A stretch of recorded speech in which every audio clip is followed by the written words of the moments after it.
han jurado, y tu muerte nos trae la salvación. Hola hermanos, el día de hoy, 7 de marzo del 2022, es lunes de la primera semana del tiempo de la Cuaresma. Hoy sí, ya, lunes de la primera semana del tiempo de la Cuaresma. Recuerden que los días de la semana pasada, que es cierto que son Cuaresma, pero se llaman jueves después de ceniza, viernes después de ceniza, en fin.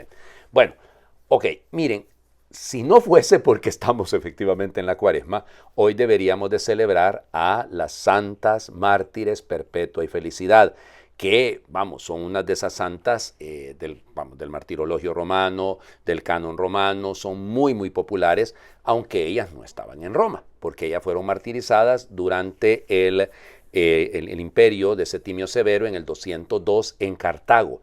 Lo que pasa es que de ella se conserva mucha información, pues resulta ser que Perpetua era una matrona romana, o sea, de una familia, había tenido una criaturita recientemente y fueron acusadas ellas junto con otros 3, incluido su catequista que se llamaba Sáturo, y fíjense, Felicidad estaba embarazada. Felicidad era la esclava de Perpetua, pero vivía como miembro de la familia. O sea, vamos, no empecemos aquí con los cuestionamientos, si era una esclava, qué barbaridad. No, esa es la mentalidad de la época, ¿no? Y hay que entenderlo. Y fíjense que resulta que a Perpetua se le pidió, cuando estaban en la cárcel, que anotase todas las cosas que les iban pasando.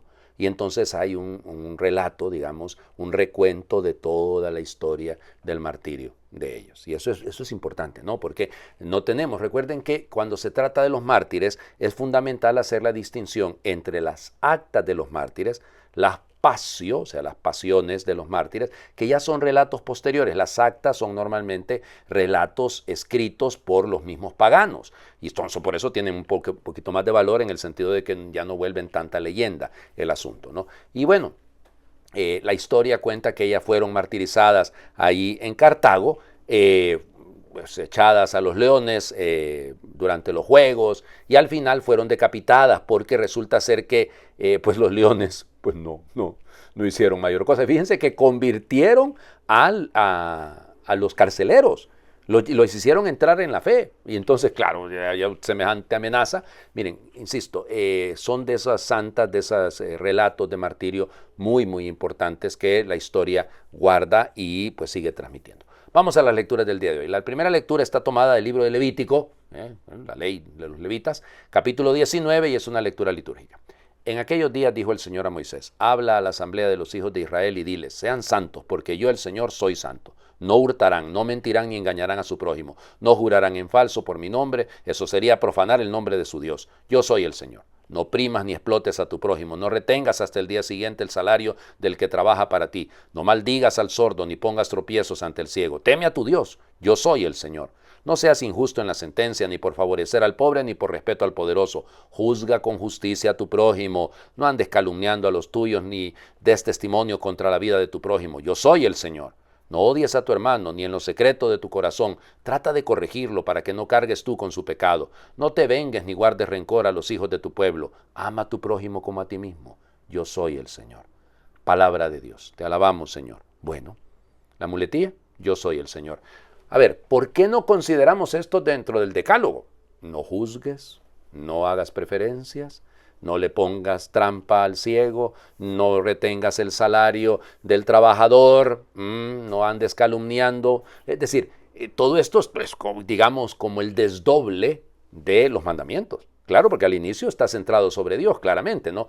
Sean santos porque yo soy santo, dice el Señor. Y fíjense ustedes, la santidad consiste en vivir bien nuestra fe, en vivir de tal manera que efectivamente estemos y seamos personas dignas del Dios que tenemos.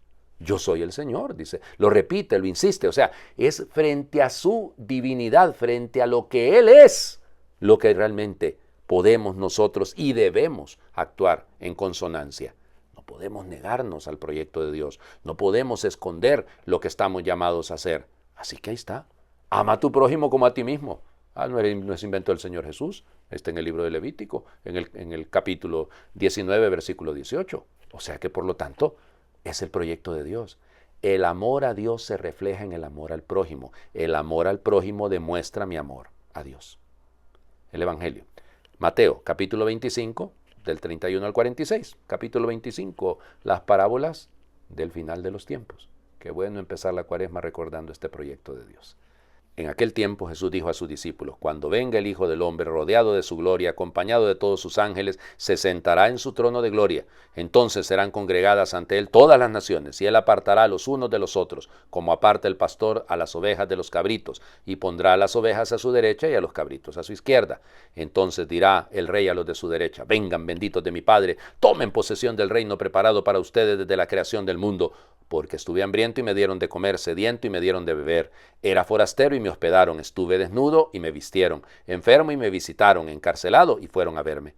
Los justos le contestarán: entonces, Señor, ¿cuándo te vimos hambriento y te dimos de comer, sediento y te dimos de beber?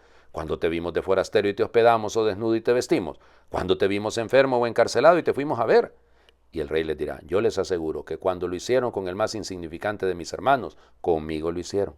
Entonces dirá también a los de su izquierda: apártense de mí, malditos, vayan al fuego eterno preparado para el diablo y sus ángeles, porque estuve hambriento y no me dieron de comer, sediento y no me dieron de beber, era forastero y no me hospedaron, estuve desnudo y no me vistieron, enfermo y encarcelado y no me visitaron. Entonces ellos le responderán: Señor, ¿cuándo te vimos hambriento, sediento, de forastero, desnudo, enfermo o encarcelado y no te asistimos? Y él les replicará: yo les aseguro que cuando no lo hicieron con uno de aquellos más insignificantes, tampoco lo hicieron conmigo. Entonces irán estos al castigo eterno y los justos a la vida eterna. Palabra del Señor. Gloria a ti, Señor Jesús. Bueno, al que no le quede claro esto, yo no sé qué es lo que ha entendido del Evangelio, no sé qué es lo que ha entendido de lo que es el seguimiento del Señor, porque aquí queda bien, pero bien claro el asunto. O sea, nuestra fe desemboca en nuestras actitudes. Lo que nos gana la vida eterna no es cuántas cenizas nos pusimos el miércoles de ceniza, no es cuánto ayuno hicimos, no es cuántas oraciones hicimos. Cuidado, no me malinterpreten, claro que todo eso está bien, pero el centro del Evangelio está en la caridad. Y fíjense, sorprende, ¿no?, que los justos pregunten: ¿y cuándo hicimos eso? Porque no andan buscando eso. O sea, su actitud es ser hermano, es ayudar darle de beber al sediento, alimentar al hambriento, vestir al desnudo, visitar al enfermo, al que está preso. Es decir, la actitud natural del cristiano, ser cristiano, comportarnos como cristianos, eso es, de eso se trata. Entonces, no es un asunto de todas las cosas que decimos que vamos a hacer, que nos proponemos y que tenemos el sentimiento de hacerlas. No, está en la caridad concreta. Ganarse el cielo, la vida eterna, ganarse estar a la derecha no tiene nada que ver con la derecha ideológica o la izquierda ideológica, eso no tiene nada que ver, ¿ok?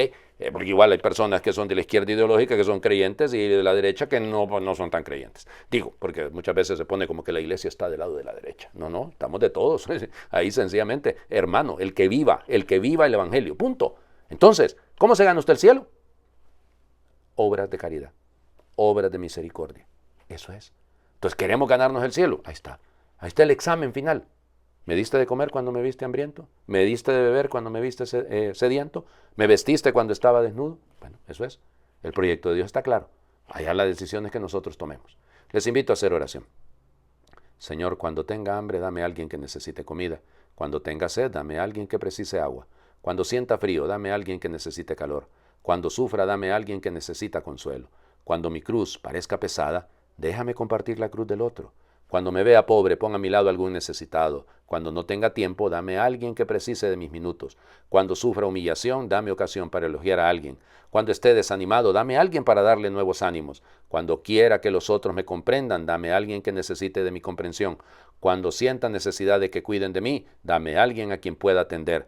Cuando piense en mí mismo, vuelve mi atención hacia otra persona. Haznos dignos, Señor, de servir a nuestros hermanos. Dales a través de nuestras manos no solo el pan de cada día, también nuestro amor misericordioso, imagen del tuyo. Amén. ¿Ya se fijaron quién escribió esta oración? ¿O en quién se inspira esta oración? En una de las santas que mejor refleja el ganarse el cielo. El Señor esté con ustedes y les bendiga Dios, por intercesión de las santas mártires perpetua y felicidad, el que es Padre, Hijo y Espíritu Santo, y su bendición descienda y les acompañe siempre. Feliz lunes para todos.